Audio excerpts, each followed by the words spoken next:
Hello friends, welcome back to my channel. ನಿಮ್ಮ ಸ್ಕಿನ್ನಲ್ಲಿ ಎಷ್ಟೇ ಕಪ್ಪು ಕಲೆ ಕೂತಿದ್ರು ಹಾಗೂ ನಿಮ್ಮ ಮುಖದ ಮೇಲೆ ತುಂಬಾ ಅನ್ವಾಂಟೆಡ್ ಹೇರ್ಸ್ ಇದ್ದರೆ ಹಾಗೂ ನಿಮ್ಮ ಮುಖದ ಮೇಲೆ ತುಂಬಾ ಜಾಸ್ತಿ ಮೊಡವೆ ಕಪ್ಪು ಕಲೆಗಳು ಇದೆ ಅಂದರೆ ನಿಮ್ಮ ಸ್ಕಿನ್ನ ಈ ರೀತಿಯಾಗಿ ಗ್ಲೋಯಿಂಗ್ ಆಗಿ ಕಾಣಿಸ್ಕೊಳ್ಳೋಗೆ ಮನೆಯಲ್ಲೇ ಮಾಡ್ಬೋದು ಸ್ನೇಹಿತರೆ. ಅದು ಕೂಡ ತುಂಬಾ ಈಸಿ ಟಿಪ್ಸ್ ನಾನು ಹೇಳ್ಕೊಡ್ತಾ ಇರುವಂಥದ್ದು ಇವತ್ತು ನಿಮಗೆ. ಯಾವುದೇ ಒಂದು ಪಾರ್ಲರ್ಗೆ ಹೋಗುವ ಅವಶ್ಯಕತೆ ಇಲ್ಲ ಹಾಗೂ ಜಾಸ್ತಿ ದುಡ್ಡು ಖರ್ಚು ಮಾಡ್ಕೊಳ್ಳೋ ಅವಶ್ಯಕತೆ ಇಲ್ಲ ಸ್ನೇಹಿತರೆ. ನೋಡಿ, ಮನೆಯಲ್ಲೇ ಯಾವ ರೀತಿ ನಿಮ್ಮ ಗ್ಲಾಸ್ ಸ್ಕಿನ್ನ ಪಡ್ಕೊಳ್ಬೋದು. ಈ ರೀತಿ ತುಂಬಾ ಈಸಿಯಾಗಿ ಈ ಒಂದು ಮೆಥಡ್ನ ನೀವು ಫಾಲೋ ಮಾಡ್ತಾ ಬನ್ನಿ ಸ್ನೇಹಿತರೆ. ಸಾಕು, ನಿಮ್ಮ ಸ್ಕಿನ್ ನೋಡಿ ಯಾವ ರೀತಿ ಹೊಳಿತಾ ಹೋಗುತ್ತೆ ಅಂತ. ಹಾಗೂ ಈ ಒಂದು ಟಿಪ್ಸ್ನ ನೀವು ಒಂದ್ಸಲ ಆದರೂ ಟ್ರೈ ಮಾಡಿಬಿಟ್ರೆ ಸಾಕು ಸ್ನೇಹಿತರೆ. ಪದೇ ಪದೇ ನೀವೇ ಈ ಒಂದು ಟಿಪ್ಸ್ನ ಫಾಲೋ ಮಾಡ್ತಾ ಬರ್ತೀರಾ ಹಾಗೂ ನಿಮ್ಮ ಸ್ಕಿನ್ನಲ್ಲಿ ಎಷ್ಟೇ ಒಂದು ಪಿಗ್ಮೆಂಟೇಷನ್ ಇದ್ದರೂ ಕೂಡ ಇದರಿಂದ ರಿಮೂವ್ ಮಾಡ್ಕೊಳ್ಬೋದು. ತಡ ಮಾಡದೆ ಯಾವ ರೀತಿ ಈ ಒಂದು ಫೇಸ್ ಪ್ಯಾಕ್ ಮಾಡೋದು ಅಂತ ತಿಳಿಸ್ಕೊಡ್ತೇನೆ ಬನ್ನಿ. ಮೊದಲಿಗೆ ನಾನೊಂದು ಬೌಲ್ನ ತೊಗೊಂಡು 1 ಕಪ್ಪಷ್ಟು ಇದ್ರ ಒಳಗಡೆ ಹಾಲನ್ನು ಹಾಕೋತಾ ಇರುವಂಥದ್ದು. ನೋಡಿ, ಸ್ವಲ್ಪ ಪ್ರಮಾಣದಲ್ಲಿ ಬೇಕಾದರೂ ನೀವು ಹಾಲನ್ನು ಹಾಕ್ಕೊಳ್ಬೋದು. ನಿಮಗೇನಾದರೂ ಜಾಸ್ತಿ ಕೈ ಮೇಲೆ ಹಾಗೂ ಅನ್ವಾಂಟೆಡ್ ಹೇರ್ಸ್ ತುಂಬಾ ಜಾಸ್ತಿ ಇದೆ ಅಂತಂದರೆ ಈ ಸ್ವಲ್ಪ ಪ್ರಮಾಣದಲ್ಲಿ ಹಾಲನ್ನು ಜಾಸ್ತಿ ಹಾಕ್ಕೊಂಡ್ಬಿಡಿ. ನೋಡಿ, ಈ ರೀತಿ ಸ್ವಲ್ಪ ಬಿಸಿ ಮಾಡ್ಕೊಂಡ್ಬಿಡಿ. ಗ್ಯಾಸ್ನ ಲೋ ಫ್ಲೇಮಲ್ಲಿ ಇಟ್ಕೊಂಡು ಸ್ವಲ್ಪನೇ ಪ್ರಮಾಣದಲ್ಲಿ ಹಾಲು ಬಿಸಿ ಮಾಡ್ಕೊಳ್ಬೇಕಾಗುತ್ತೆ. ನೋಡಿ, ಹಾಲು ಬಿಸಿ ಆದ ತಕ್ಷಣ ಇದರೊಳಗಡೆ ಯಾವೆಲ್ಲ ಇಂಗ್ರೀಡಿಯೆಂಟ್ಸ್ ಆ್ಯಡ್ ಮಾಡಬೇಕು ಅಂತ ತಿಳಿಸ್ಕೊಡ್ತೇನೆ ಬನ್ನಿ. ಹಾಲಿನಿಂದ ನಮ್ಮ ಸ್ಕಿನ್ ಯಾವ ರೀತಿ ಗ್ಲೋ ಆಗುತ್ತೆ ಅಂತ ತಿಳಿಸ್ತೇನೆ ಸ್ನೇಹಿತರೆ. ಹಾಲಿನಿಂದ ನಮ್ಮ ಸ್ಕಿನ್ ಸಾಫ್ಟ್ ಆಗುತ್ತೆ ಹಾಗೂ ನಮ್ಮ ಸ್ಕಿನ್ನಲ್ಲಿ ಎಷ್ಟೇ ಡಸ್ಟ್ ಇದ್ದರೂ ಕೂಡ ಇದರಿಂದ ನಾವು ಕಡಿಮೆ ಮಾಡ್ಕೊಳ್ಬೋದು.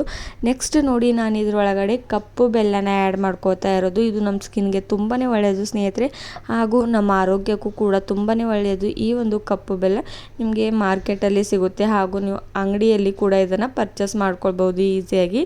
ಇದರಿಂದ ಕೂಡ ನಿಮ್ಮ ಸ್ಕಿನ್ ತುಂಬಾ ಸಾಫ್ಟ್ ಆಗುತ್ತೆ ಹಾಗೂ ಎಷ್ಟೇ ಕಪ್ಪು ಕೊಳೆ ಇದ್ದರೂ ಹಾಗೂ ಪಿಗ್ಮೆಂಟೇಷನ್ ಇದ್ದರೂ ಹಾಗೂ ಅನ್ವಾಂಟೆಡ್ ಹೇರ್ಸ್ ಇದ್ದರೂ ಕೂಡ ನೀವು ಇದರಿಂದ ಕಡಿಮೆ ಮಾಡ್ಕೊಳ್ಬೋದು. ನೋಡಿ, ಸ್ವಲ್ಪ ಪ್ರಮಾಣದಲ್ಲಿ 1 ಸ್ಪೂನಷ್ಟು ಹಾಕ್ಕೊಂಡು ತುಂಬಾ ಬೇಗ ಅಂದರೆ ಜಾಸ್ತಿ ಪ್ರಮಾಣದಲ್ಲಿ ಇದನ್ನು ಕುದಿಸ್ಕೊಳ್ಬೇಕಾಗುತ್ತೆ. ಎಲ್ಲಿವರೆಗೂ ಅಂದರೆ ನೀವು ಬೆಲ್ಲ ತುಂಬಾ ಜಾಸ್ತಿಯಾಗಿ ಪೂರ್ತಿಯಾಗಿ ಕರಗಬೇಕು, ಅಲ್ಲಿವರೆಗೂ ಇದನ್ನು ಇದೇ ರೀತಿಯಾಗಿ ಕಲಿಸ್ಕೊಂಡ್ಬಿಡಿ ಫ್ರೆಂಡ್ಸ್. ನೋಡಿ, ಇವಾಗ ಗ್ಯಾಸ್ನ ಲೋ ಫ್ಲೇಮಲ್ಲಿ ಇಟ್ಕೊಂಡು ಇದನ್ನು ಚೆನ್ನಾಗಿ ಜಿಗಿ ಬರಿಬೇಕು. ಅಂದರೆ ಅಂಟಂಟಾಗಿ ಕಾಣೋವರೆಗೂ ಇದನ್ನು ಚೆನ್ನಾಗಿ ಕುದಿಸ್ಕೊಳ್ಬೇಕಾಗುತ್ತೆ. ಆವಾಗಲೇ ನಮಗೆ ಅನ್ವಾಂಟೆಡ್ ಹೇರ್ಸ್ ರಿಮೂವ್ ಆಗುತ್ತೆ ಹಾಗೂ ನಮ್ಮ ಫೇಸ್ ಕೂಡ ಗ್ಲೋ ಆಗಿ ಕಾಣಿಸೋ ಹಾಗೆ ಮಾಡುತ್ತೆ ಈ ಒಂದು ಫೇಸ್ ಪ್ಯಾಕ್. ನೋಡಿ, ಮಾಡೋದಕ್ಕೂ ತುಂಬಾ ಈಸಿಯಾಗಿ ಮಾಡ್ಕೊಳ್ಬೋದು ಹಾಗೂ ಇದರಿಂದ ನಮ್ಮ ಸ್ಕಿನ್ಗೆ ಯಾವುದೇ ಒಂದು ಸೈಡ್ ಎಫೆಕ್ಟ್ ಕೂಡ ಬೀಳೋದಿಲ್ಲ ಸ್ನೇಹಿತರೆ. ತುಂಬಾ ಈಸಿ ಮೆಥಡಲ್ಲಿ ಈ ಒಂದು ಏನಂತೀರ ನೀವು ಫೇಸ್ ಪ್ಯಾಕ್ ಅನ್ಬೋದು ಸ್ನೇಹಿತರೆ, ಇದನ್ನು ಮಾಡ್ಕೊಳ್ಬೋದು. ನೋಡಿ, ನಾನಿವಾಗ 1/2 ಸ್ಪೂನಷ್ಟು ಇದ್ರೊಳಗಡೆ ಅರಿಶಿಣನ ಕೂಡ ಆ್ಯಡ್ ಮಾಡ್ಕೊಳ್ತಾ ಇರೋದು. ಅಂದರೆ ಟರ್ಮರಿಕ್ ಪೌಡರ್ನ ಇದ್ರೊಳಗಡೆ ಆ್ಯಡ್ ಮಾಡ್ತಾ ಇರುವಂಥದ್ದು. ಅರಿಶಿಣದಿಂದ ನಮ್ಮ ಸ್ಕಿನ್ ಎಷ್ಟೇ ಬ್ಲ್ಯಾಕ್ ಇದ್ದರೂ ಕೂಡ ವೈಟಾಗಿ ಕಾಣಿಸ್ಕೊಳ್ಳೋ ಹಾಗೆ ಮಾಡುತ್ತೆ ಈ ಒಂದು ಅರಿಶಿಣ. ಅದಕ್ಕೋಸ್ಕರ ಸ್ವಲ್ಪ ಪ್ರಮಾಣದಲ್ಲಿ ನಾನು ಇದ್ರೊಳಗಡೆ ಟರ್ಮರಿಕ್ ಪೌಡರ್ನ ಕೂಡ ಆ್ಯಡ್ ಮಾಡ್ಕೊಂಡಿರೋದಾಗಿದೆ.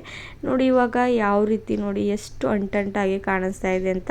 ಇದು ಇವಾಗ ರೆಡಿಯಾಗಿರೋದಾಗಿದೆ ಸ್ನೇಹಿತರೆ. ನೋಡಿ, ಚೆನ್ನಾಗಿ ತುಂಬಾ ಜಿಗಿ ಜಿಗಿಯಾಗಿ ಕಾಣಿಸ್ತಾ ಇರುವಂಥದ್ದು.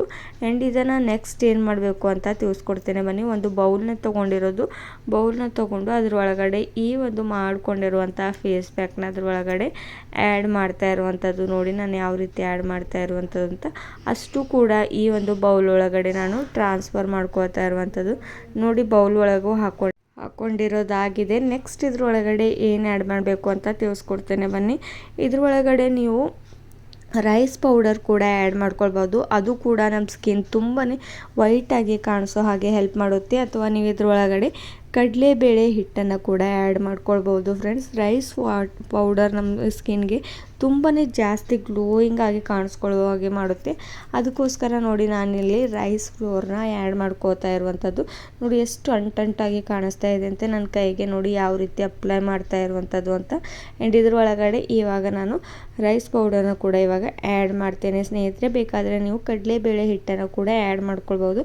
ಆಪ್ಷನಲ್, ನಿಮಗೆ ಯಾವುದು ಇಷ್ಟನೋ ಅದನ್ನು ಆ್ಯಡ್ ಮಾಡ್ಕೊಳ್ಬೋದು. ನೋಡಿ ಕೊರಿಯನ್ನವರಂತೂ ಅಕ್ಕಿ ಹಿಟ್ಟಿನಿಂದ ಯಾವ ರೀತಿ ಅವ್ರ ಸ್ಕಿನ್ ನೀವು ನೋಡ್ಬೋದು ಎಷ್ಟು ಸ್ಮೂತ್ ಆ್ಯಂಡ್ ಗ್ಲೋಯಿಂಗ್ ಆಗಿ ಕಾಣಿಸುತ್ತೆ ಅಂತ. ಅದಕ್ಕೋಸ್ಕರ ನಾನು ನೋಡಿ 1/2 ಸ್ಪೂನಷ್ಟು ಅಕ್ಕಿ ಹಿಟ್ಟನ್ನು ಇದರೊಳಗಡೆ ಆ್ಯಡ್ ಮಾಡ್ತಾ ಇರುವಂಥದ್ದು. ಆ್ಯಡ್ ಮಾಡಿಕೊಂಡು ಈ ಒಂದು ಏನು ಹಾಕ್ಕೊಂಡಿದ್ನಲ್ವ ಅದನ್ನು ಒಳಗಡೆ ಇದನ್ನು ಚೆನ್ನಾಗಿ ಮಿಕ್ಸ್ ಮಾಡ್ಕೊಳ್ಬೇಕು. ನೋಡಿ ನಾನು ಯಾವ ರೀತಿ ಮಿಕ್ಸ್ ಮಾಡ್ಕೋತಾ ಇರುವಂಥದ್ದು ಅಂತ ನೋಡಿ. ಇದರಿಂದ ನಮ್ಮ ಅನ್ವಾಂಟೆಡ್ ಹೇರ್ಸ್ ಕೂಡ ರಿಮೂವ್ ಆಗುತ್ತೆ ಹಾಗೂ ನಮ್ಮ ಫೇಸ್ ಮೇಲೆ ತುಂಬಾ ಚೆನ್ನಾಗಿ ಗ್ಲೋ ಬರ್ತಾ ಹೋಗುತ್ತೆ ಸ್ನೇಹಿತರೆ. ಇದನ್ನು ನೀವು ವಾರದಲ್ಲಿ ಒಂದು 3 ಟೈಮ್ಸ್ ಆದರೂ ಯೂಸ್ ಮಾಡ್ತಾ ಬನ್ನಿ ಸಾಕು, ನಿಮಗೆ ತುಂಬಾ ಚೆನ್ನಾಗಿ ರಿಸಲ್ಟ್ ಸಿಗುತ್ತೆ. ನಿಮಗೆ ಡೈಲಿ ಮಾಡ್ಕೊಳ್ಳುವ ಅಗತ್ಯ ಇಲ್ಲ ಹಾಗೂ ನೀವು ಯಾವುದೇ ಒಂದು ಪಾರ್ಲರ್ ಹೋಗುವ ಅವಶ್ಯಕತೆ ಇಲ್ಲ, ಜಾಸ್ತಿ ದುಡ್ಡು ಕೂಡ ಖರ್ಚು ಮಾಡ್ಕೊಳ್ಳುವ ಅವಶ್ಯಕತೆ ಇಲ್ಲ ಸ್ನೇಹಿತರೆ. ನೋಡಿ ಇವಾಗ ನಾನು ಯಾವ ರೀತಿ ಮಿಕ್ಸ್ ಮಾಡ್ಕೋತಾ ಇರುವಂಥದ್ದು ಅಂತ. ಈಗ ಇದನ್ನು ಯಾವ ರೀತಿ ಅಪ್ಲೈ ಮಾಡಬೇಕು ಅಂತ ಅದು ಕೂಡ ತಿಳಿಸ್ಕೊಡ್ತೇನೆ ಬನ್ನಿ. ಇದನ್ನು ಅಪ್ಲೈ ಮಾಡ್ಕೊಳ್ಳೋದಕ್ಕೂ ಮುಂಚೆ ನಿಮ್ಮ ಫೇಸ್ನ ವಾಶ್ ಮಾಡ್ಕೊಂಡ್ಬಿಡಿ ಅಥವಾ ನಿಮ್ಮ ಹ್ಯಾಂಡ್ಸ್ನ ಕೂಡ ವಾಶ್ ಮಾಡ್ಕೊಂಡ್ಬಿಡಿ ಸ್ನೇಹಿತರೆ. ವಾಶ್ ಮಾಡ್ಕೊಂಡಿದ ತಕ್ಷಣ ಇದನ್ನು ಅಪ್ಲೈ ಮಾಡಿ, ಯಾಕಂದರೆ ನಿಮ್ಮ ಮುಖದ ಮೇಲೆ ಹೊರಗಡೆ ಹೋಗಿ ಬಂದು ತುಂಬಾ ಡಸ್ಟ್ ಎಲ್ಲ ಕೂತಿರುತ್ತೆ ಅಲ್ವ, ಅದಕ್ಕೋಸ್ಕರ ಇದನ್ನು ಹಾಗೆ ಅಪ್ಲೈ ಮಾಡಿದ್ರೆ ಜಾಸ್ತಿ ಪ್ರಮಾಣದಲ್ಲಿ ಬೆನಿಫಿಟ್ ಸಿಗೋದಿಲ್ಲ. ಅದರಿಂದ ಜಾಸ್ತಿ ನಮಗೆ ಸೈಡ್ ಎಫೆಕ್ಟ್ ಆಗುತ್ತೆ, ಯಾಕಂದರೆ ತುಂಬಾ ಡಸ್ಟಲ್ಲಿ ಎಷ್ಟೆಲ್ಲ ಕೆಮಿಕಲ್ಸ್ ಇರುತ್ತೆ ಹಾಗೂ ತುಂಬಾ ಕೀಟಗಳು ಕೂತಿರುತ್ತೆ. ಅದಕ್ಕೋಸ್ಕರ ಅದರಿಂದ ನಮಗೆ ಜಾಸ್ತಿ ಸೈಡ್ ಎಫೆಕ್ಟ್ಗಳೇ ಜಾಸ್ತಿ ಆಗೋದ್ರಿಂದ ನೀವೇನೇ ಫೇಸ್ ಪ್ಯಾಕ್ನ ಅಪ್ಲೈ ಮಾಡೋದಕ್ಕೂ ಮುಂಚೆ ನಿಮ್ಮ ಫೇಸ್ನ ಚೆನ್ನಾಗಿ ವಾಶ್ ಮಾಡಿಕೊಂಡು ಅದನ್ನು ಅಪ್ಲೈ ಮಾಡ್ಕೊಂಬಿಡಿ. ನೋಡಿ ನಾನು ಯಾವ ರೀತಿ ಜೆಂಟಲ್ ಆಗಿ ಮಸಾಜ್ ಕೂಡ ಮಾಡ್ತಾ ಇರುವಂಥದ್ದು ಅಂತ. ಒಂದು 5 ಮಿನಿಟ್ಸ್ವರೆಗೂ ಇದನ್ನು ಅಪ್ಲೈ ಮಾಡಿಬಿಟ್ಟು ಇದೇ ರೀತಿಯಾಗಿ ಚೆನ್ನಾಗಿ ಮಸಾಜ್ ಮಾಡ್ಕೊಂಬಿಡಿ. ನಿಮ್ಮ ಮುಖದ ಮೇಲೆ ಎಷ್ಟೇ ಚಿಕ್ಕ ಚಿಕ್ಕ ಅನ್ವಾಂಟೆಡ್ ಹೇರ್ಸ್ ಇದ್ದರೂ ಕೂಡ ರಿಮೂವ್ ಆಗುತ್ತೆ ಹಾಗೂ ನಿಮ್ಮ ಕೈ ಮೇಲೆ ಕೂಡ ಇದ್ದರೂ ಕೂಡ ಅದು ಕೂಡ ವೇಗವಾಗಿ ರಿಮೂವ್ ಆಗುತ್ತೆ ಸ್ನೇಹಿತರೆ. ನೋಡಿ ಇವಾಗ ನಾನು ಹ್ಯಾಂಡ್ಸ್ ನೋಡ್ಬೋದು ಅವಾಗಿನಿಂದ ಮತ್ತು ಇವಾಗ ಯಾವ ರೀತಿ ಡಿಫ್ರೆನ್ಸ್ ಕಾಣಿಸ್ತಾ ಇದೆ ಅಂತ. ಹಾಗಾದರೆ ನಿಮಗೂ ಕೂಡ ಇಷ್ಟವಾಗಿದ್ದರೆ ಲೈಕ್ ಆ್ಯಂಡ್ ಶೇರ್ ಮಾಡಿ. Thank you.